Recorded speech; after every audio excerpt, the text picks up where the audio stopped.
As we get together this morning,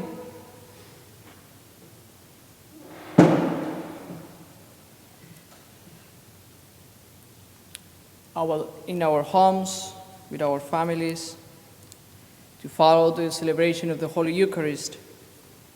Today we are invited to pray for vocations and also to pray for the priest, to ask to the Holy Spirit to open our hearts so we can recognize the Good Shepherd, so we can recognize and follow the voice of Jesus.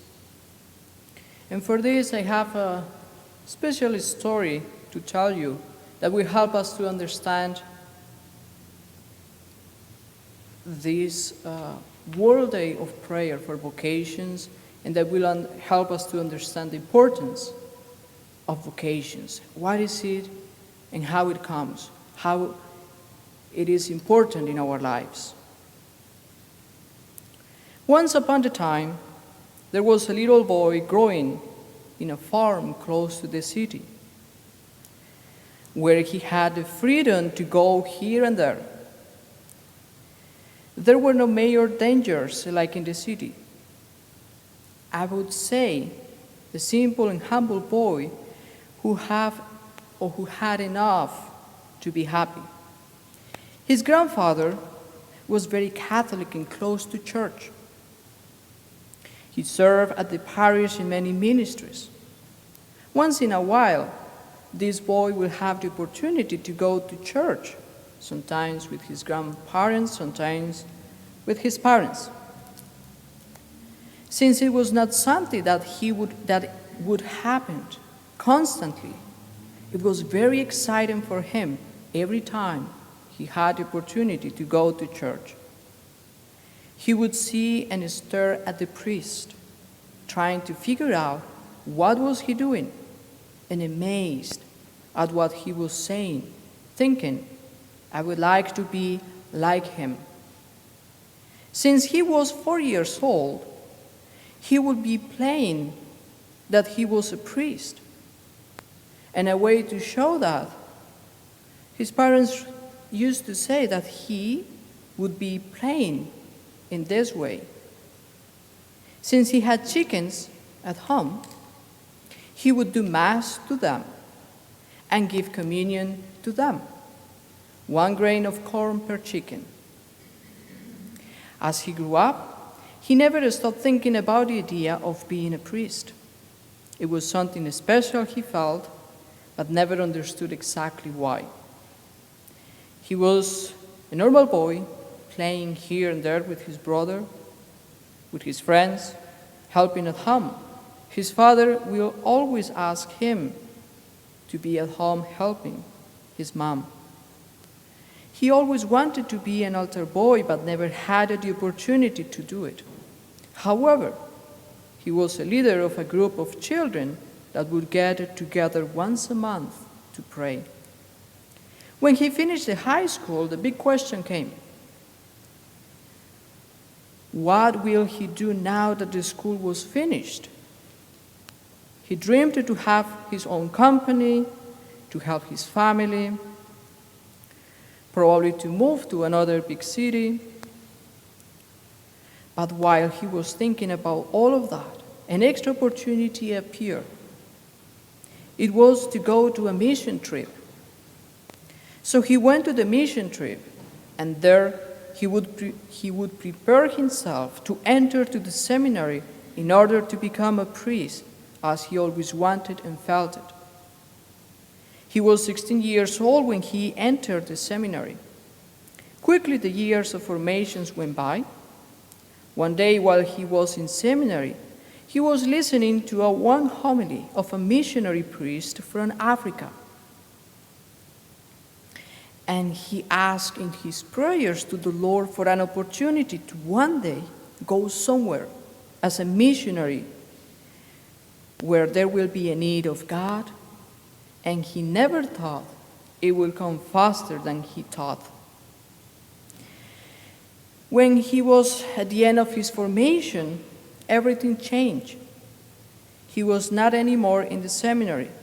he was somewhere else working and getting to know the reality of the people. While he was working, there was a phone call that changed again everything in his life. He got a special invitation to go somewhere for a wonderful experience, like a retreat in a desert, basically without anything. It was a hard decision, so as always, he prayed for it and asked God what he wanted for him.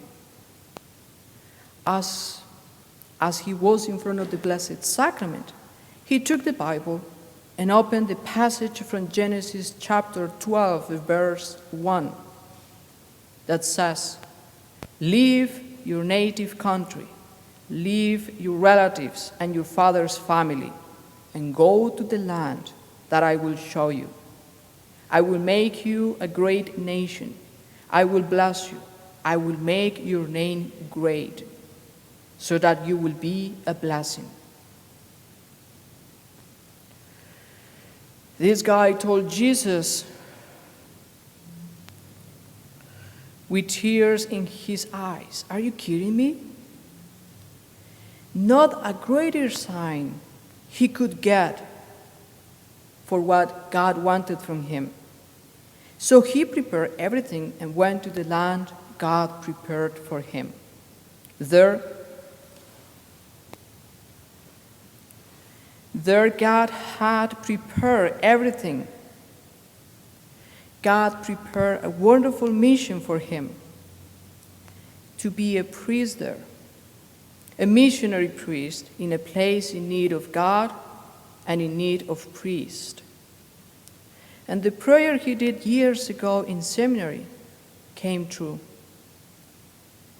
The most interesting part of this story is what will give us connection to the readings and to what we are celebrating today. That boy was I. And that's part of my whole vocation story. A story that God has been written. By His grace, I am what I am. Not worthy of it, but grateful because He has chosen me. He decided to look at me, imperfect and weak. He has decided to give me the grace and the strength that I need to be His servant. And it is worthy.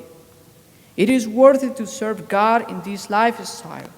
It doesn't matter how much rejection can be among the people. It doesn't matter how much the priest is or not accepted or embraced. At the end of the day, we work for Him, and we have our reward from Him.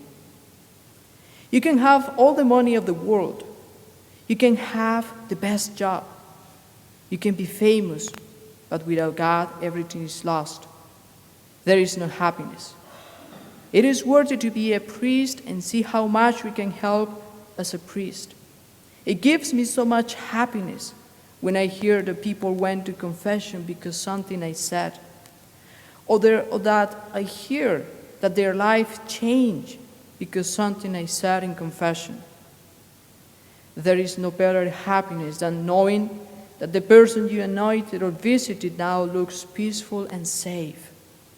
But also, there is joy when there are so many complaints, because then you know you are doing well and the evil one starts to bother. Today, my dear brothers and sisters, we are invited to pray for vocations, especially to consecrated life, to the priesthood and religious life. Think about your son and daughter serving God as a priest or in a religious life, helping so many souls. We train kids to be good players in different sports. We train them in so many subjects. But the last thing that sometimes we do is to train them in the faith. Give your children to God. Present them to Him. In the future, bring them to the church. Show them how wonderful it is to serve God. Sometimes we plan their future without thinking God has already a plan for them. Let us pray for vocations to religious life and to the priesthood. Today also is known as the Shepherd Sunday. where we as Catholics are invited to show in a special way our support and love to the priests that are guiding us and being our companions in our spiritual journey. But why? Because the priest is considered a shepherd chosen by God to help his people to get to Jesus, to get to heaven. But doing so, you are teaching your children and others in the world how important is the priesthood for the church and for the world. We are chosen by God, chosen by Jesus to show his people the marvelous works he can do with those who say yes to him. It doesn't matter if they are or not perfect. What matters is how much they want to serve him and help his people to get to him. In my own words, I would say, we are the gatekeepers that open the door so people can have an encounter with Jesus, our shepherd. We are like in the middle, in between Jesus and the people. We open the door. We tell the people, we help others. We show them the different ways how to get to the door, which is Jesus himself. We help you to learn how to listen to the shepherd. We open the door to show him to you, to bring him to you through the Holy Eucharist.